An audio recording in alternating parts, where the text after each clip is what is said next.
बऱ्याचदा हेच कारण असतं की आपण आपल्या मित्रमैत्रिणींना किंवा जवळच्या नातेवाईकांना अशा मनातल्या गोष्टी मोकळेपणाने सांगू शकत नाही. आणि अशी मदत मागून खरंच काही फायदा होतो का, हे सगळं आज आपण आपल्या व्हिडिओमध्ये बोलणार आहोत. तर आपली जी मोठी मोठी स्वप्न आहेत ती पूर्ण करण्याचं राहून जाणार आहे. आणि यामध्ये मी कुठेही माझं स्वतःचं प्रमोशन करत नाहीये.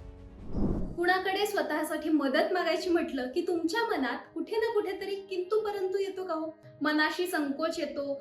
कसं काय मदत मागायची, आणि त्यातही ती भावनिक किंवा मानसिक गरज असेल तर समोरचा जज करेल का? ज्या व्यक्तीकडे मी मदत मागेन त्या व्यक्तीला मी दुबळा वाटेन का, किंवा ती व्यक्ती मला नावं ठेवेल का? असे असंख्य विचार तुमच्याही मनात येतात का? तर आज आपण नेमकं त्याच विषयी बोलणार आहोत. नमस्कार, मी चिन्मयी राज या आपल्या युट्यूब चॅनलवर तुम्हा सगळ्यांचं मनापासून स्वागत करते. आपण आपल्या या चॅनलवरती नवीन फॉर्मॅटमध्ये व्हिडिओ आणायला सुरुवात केलेली आहे आणि त्यातला हा दुसरा एपिसोड आहे. आजचा व्हिडिओ सुद्धा असाच एक मोटिवेशनल व्हिडिओ असणार आहे, ज्यामध्ये आपल्याला ज्या मानसिक भावनिक मदतीची गरज असते आणि जी मागण्यासाठी आपण आपल्या मनामध्ये संकोच घेऊन फिरत असतो. बऱ्याचदा बरेच लोक हा विचार मनातून काढून टाकतात, कधी मदत मागतच नाहीत आणि तसंच आपलं आयुष्य रखडत राहतात असं माझ्या लक्षात आलंय. म्हणूनच हा विषय मला अतिशय महत्त्वाचा वाटतो. मदत मागायची कशी, कुणाकडे मागायची आणि अशी मदत मागून खरंच काही फायदा होतो का, हे सगळं आज आपण आपल्या व्हिडिओमध्ये बोलणार आहोत. आणि आय एम रिअली शुअर की तुम्हाला ह्या व्हिडिओमधून एक वेगळंच मोटिवेशन मिळणार आहे तुमचं आयुष्य अजून सुंदर करण्यासाठी. मुळात मला एखाद्या व्यक्तीकडून मदत मागण्याची गरज आहे, भावनिक मानसिक मी त्रासामधून जात आहे, हे कसं ओळखायचं आणि एखाद्याकडे मदत कशी मागायची. जर तुमच्या आयुष्यात काहीतरी घडलेलं असेल, काहीतरी घटना घडलेली आहे आणि त्यानंतर तुम्हाला तुमच्या दैनंदिन आयुष्यामध्ये काही बदल जाणवत आहे, तुमच्या रुटीनवरती फरक पडलेला आहे, किंवा तुम्हाला अचानकपणे एक लो फील व्हायला सुरुवात झालेली आहे, अलीकडे निराश वाटतं आहे, सकाळी उठणं कठीण होत आहे, किंवा आजकाल कुठल्याच गोष्टीमध्ये मन लागत नाही, असं काही वाटत असेल, तर तुम्ही अशा वेळी कुणाकडे तरी मदत मागू शकता. पण नेमकी कुणाकडे मदत मागायची हे सुद्धा मी थोड्याच वेळात सांगणार आहे. त्याआधी एखादी घटना घडलेली असेल तरच फक्त मी या सगळ्या गोष्टी म्हणजे निराश वाटायला सुरुवात होईल किंवा सकाळी उठणं कठीण होतं असं होईल का, तर असं नाहीये. प्रत्येक वेळी काहीतरी मेजर घटना घडते आणि नंतरच आपल्याला या सगळ्या भावना किंवा एक भविष्याची भीती किंवा एक निराशाजनक मनस्थिती तयार होते का, तर असं नाहीये. बऱ्याचदा काहीही घडलेलं नाहीये, पण शरीराच्या आतमध्ये मेंदूमध्ये काही रसायनांची पातळी कमी अधिक होऊ शकते, किंवा एक आजूबाजूचं एक जनरल वातावरण थोडंसं बिघडलेलं असू शकतं. कुणा दुसऱ्या व्यक्तीचा ट्रॉमा आपण जवळून पाहिलेला असतो, किंवा आपल्या घरामध्ये जर काही वातावरणामध्ये काही बदल घडलेले असतील तर तेव्हा सुद्धा आपल्याला अशा पद्धतीचं मानसिक आपलं खच्चीकरण असेल किंवा मानसिकरित्या आपल्याला निराश वाटायला सुरुवात होऊ शकतं. अशा वेळी सुद्धा आपल्याला अशी कुणाची तरी भावनिक मानसिक आधाराची गरज जाणवू शकते. आता ही मदत आपण कुणाकडे मागवू शकतो, तर अशा व्यक्तीमध्ये काही क्वालिटीज असणं गरजेचं असतं. जसं की ती व्यक्ती तुम्हाला जज न करणं. दुसरी गोष्ट म्हणजे त्या व्यक्तीने तुमच्याशी जे काही बोलणं होईल किंवा तुम्ही जे काही त्या व्यक्तीकडे मन मोकळेपणाने बोलाल, ती गोष्ट कुठेही त्या व्यक्तीने बाहेर सांगता कामा नये. त्या गोष्टी ह्या फक्त तुमच्या दोघांमध्ये राहणं गरजेचं असतं. किंवा त्या व्यक्तीने कुठेही तुम्हाला जज करणं किंवा कुठेही तुम्हाला लेबल लावणं, ही व्यक्ती अशीच आहे, ही व्यक्ती रडत आहे माझ्यासमोर, याचा अर्थ ती व्यक्ती कुठेतरी दुबळी आहे, किंवा तुम्हाला तुमच्या भावना हसण्यावारी नेणं, असं जर तिने केलं तर कुठेतरी तुम्ही पुन्हा हर्ट होऊ शकता. म्हणूनच बऱ्याचदा आपण आपल्या भावना कुणाकडे तरी व्यक्त करताना संकोच जो वाटतो तो या गोष्टीमुळे वाटतो. म्हणूनच या मगाशी सांगितलेल्या ज्या काही क्वालिटीज आहेत ते त्या व्यक्तीमध्ये असणं हे आवश्यक असतं. आणि बऱ्याचदा हेच कारण असतं की आपण आपल्या मित्रमैत्रिणींना किंवा जवळच्या नातेवाईकांना अशा मनातल्या गोष्टी मोकळेपणाने सांगू शकत नाही. मग अजून काही पर्याय आहे का, तर अर्थातच आपण अशा गोष्टी एखाद्या काउन्सिलरला, समुपदेशकाला किंवा थेरपिस्टला, सायकोलॉजिस्टला सांगू शकतो. आणि ही जी थेरपिस्ट व्यक्ती आहे किंवा समुपदेशक आहे, ती व्यक्ती मात्र आपल्याला कुठेही जज फील करू देणार नाही, लेबल लावणार नाही किंवा एक असं वातावरण ती तुमच्यासाठी सेफ जागा तयार करते, ज्याच्यामध्ये तुम्हाला तुमच्या मनातल्या सगळ्या गोष्टी तुम्ही मोकळे करू शकता.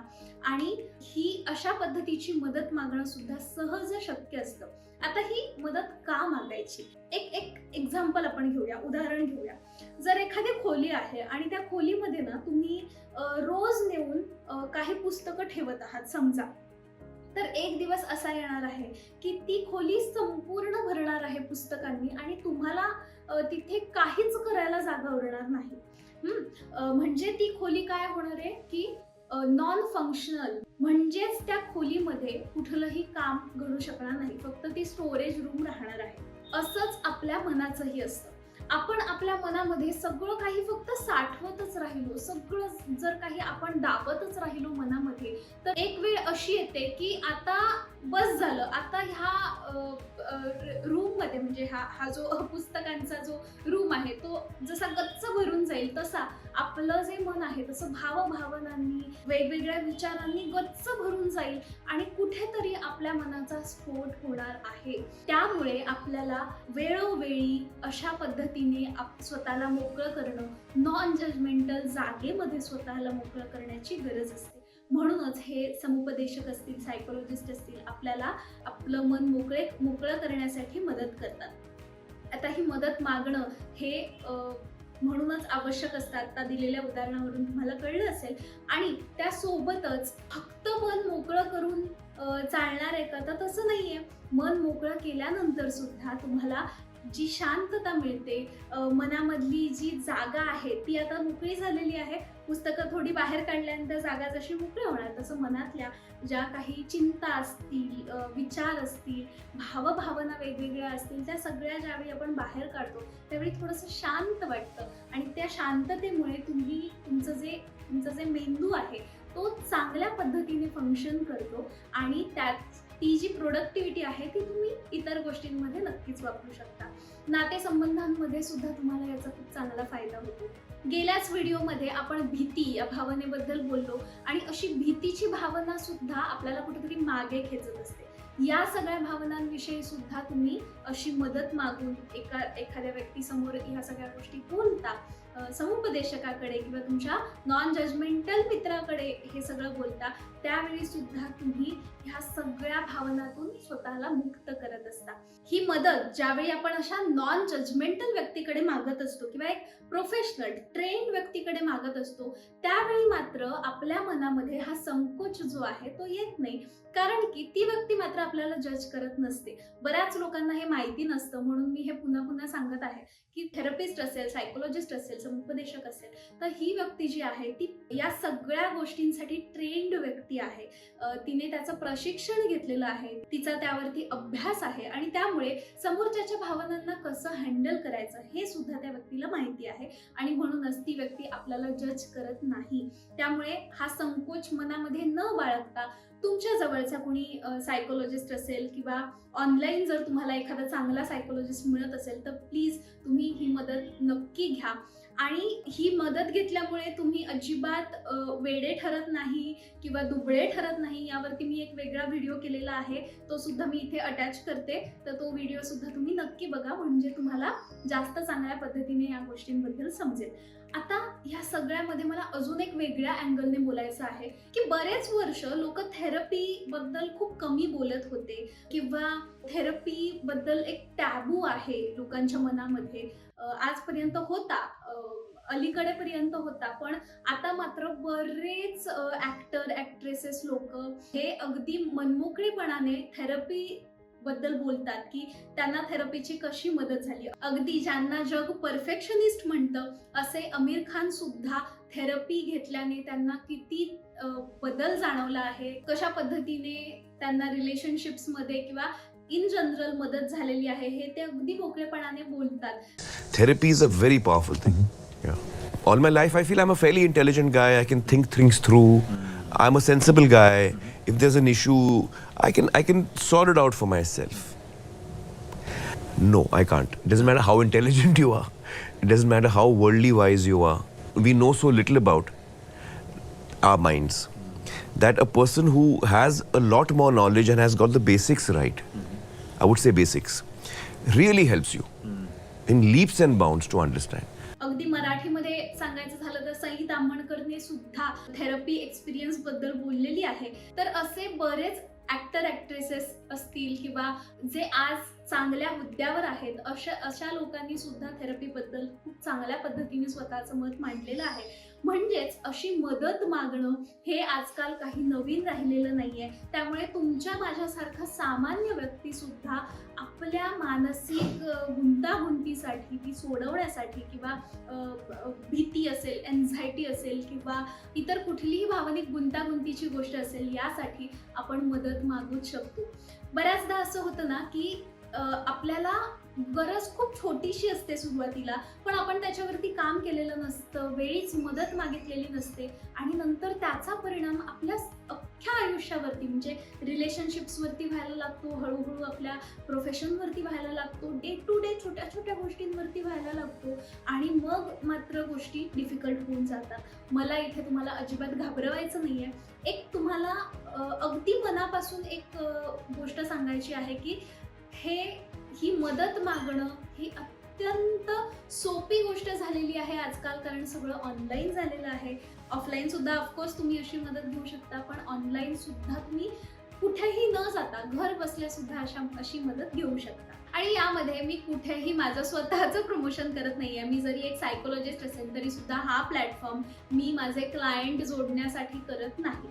त्यामुळे माझ्याकडे मदत मागा असं मला अजिबातच म्हणायचं नाहीये. खूप सारे वेगवेगळे थेरपिस्ट आहेत, चांगले थेरपिस्ट आहेत, त्यांची मदत तुम्ही घेऊ शकता. हवं तर मी काही लोकांचे नंबर खाली देईन, त्यांच्या परमिशनने, जर त्यांनी मला परमिशन दिली तर मी खाली त्यांचे नंबर किंवा कॉन्टॅक्ट किंवा त्यांना कसं कॉन्टॅक्ट करायचं आहे ते तुम्हाला खाली लिहून देईन. पण आत्ता तरी तुम्ही हे लक्षात घ्या की ही मदत गरजेची आहे, कारण बऱ्याचदा काय होतं या सगळ्याचा परिणाम ना आपल्या कॉन्फिडन्सवरती होतो.